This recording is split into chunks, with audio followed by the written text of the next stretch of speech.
Hello students, many of you requested that I show you how to reduce fractions on Excel. So let's say that we have a fraction of 12. The fraction is 12 divided by 18 or over 18. We're going to find the GCD.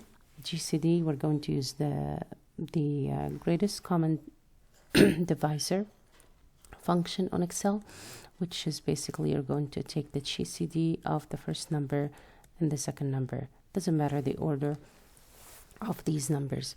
So I'm just going to go ahead and find the GCD, which is the greatest common divisor of 12 and 18.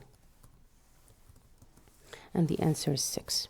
Now what I do, I divide each of the numerator and denominator by that. So I will say 12 divided by 6. And I will say 18 divided by 6. So the reduced fraction is going to be equal to 2 over 3. And that should be the reduced fraction. So again, first you're going to find the GCD of your numerator denominator. That's the answer.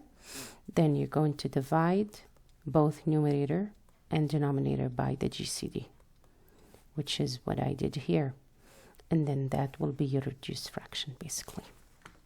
Hopefully that is going to help many of you. If you have any other questions, please let me know.